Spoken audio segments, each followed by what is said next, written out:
Hi guys, welcome back. Celeste Garcia here. In today's video, I want to share some of my highest recent sales. I will be sharing brands, how much they sold for, and other information.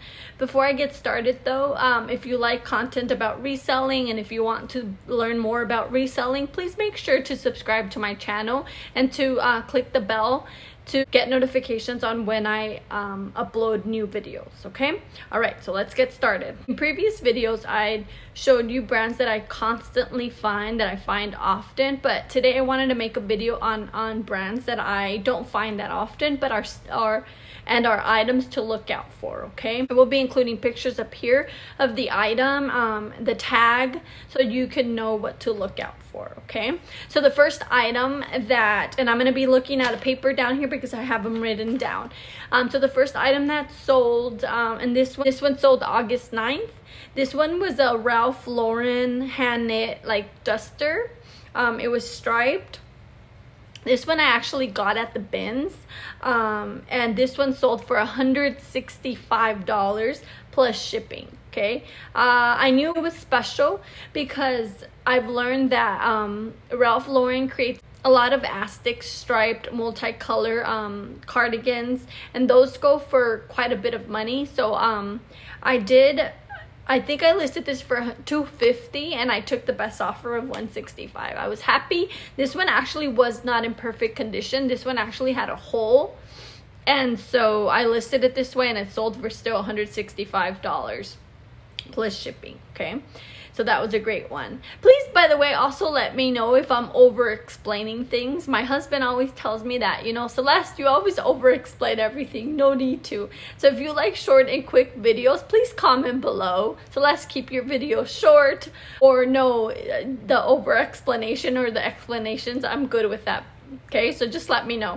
But for this video, I think it's just the teacher in me. I am over explaining things. I'm explaining brands and the reason why I think they sold for that amount, because, you know, I think it's just the teacher in me.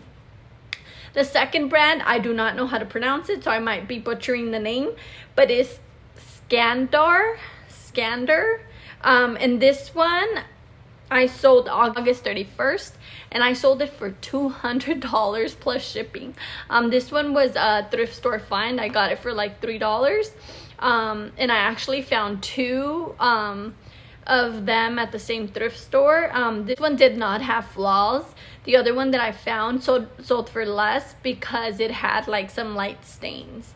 So this one I listed at an auction. I started it off at $122 and it ended up selling for $200 plus shipping.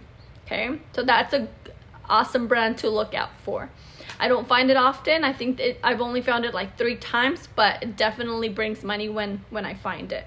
Okay, the next one was a recent sale. I sold this one in October 8th, and it was a Burberry trench coat. It was vintage and it was a men's trench coat, and this one sold for $110 plus shipping. Okay, so this one I listed for $150 and I just left it open for offers, and it sold for $110. I did not even counter. The buyer offered me $110 and I took it. I thought it was a pretty good offer. The next one was my recent sale that I sold, that Free People cardigan sweater, the oversized that I showed you in the 2 last videos.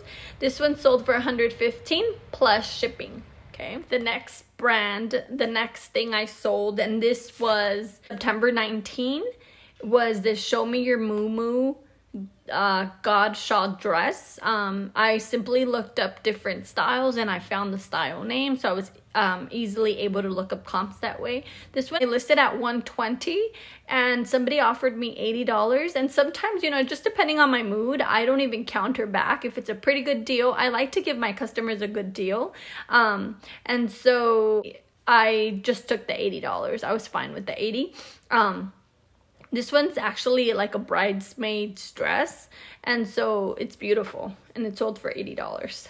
Okay, the next one was, and that one I found at the bins actually, so it practically cost me $1 or $2. The next one was and this brand I do not pick up often because, you know, only certain styles do well.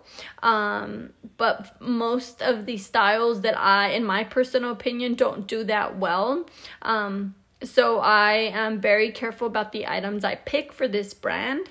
And it's a Sella wool cashmere blend tracksuit. So it came with a sweater and the pants. Okay, this one I found at the bins. They were actually nicely folded together, which was a surprise. It rarely happens.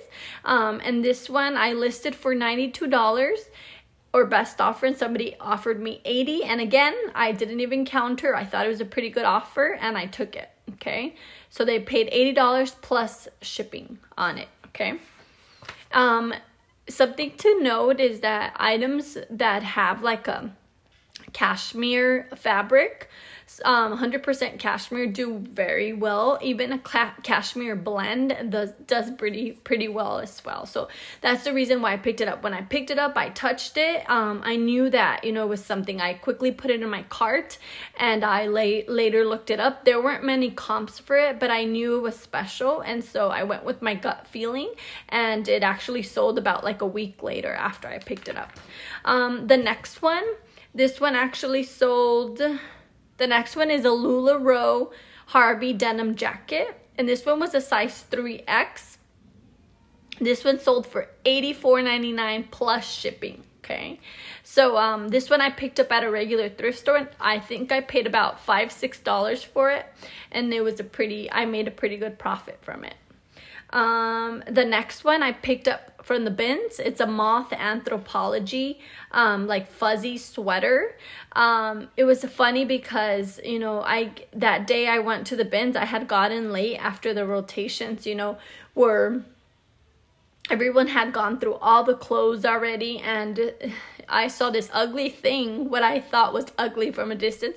I grabbed it to move it, and it felt interesting. It felt soft but fuzzy, and so I picked it up, and I looked at the brand, and it was actually new with tags. The moth, this moth sweater, cardigan sweater, and it actually sold for $60. The next one is sold recently. This was in October 23rd. Some vintage men's 501 jeans. These, I know they're vintage because they were made in the USA. I listed them for $75, and I took a best offer of $52 plus shipping. Okay.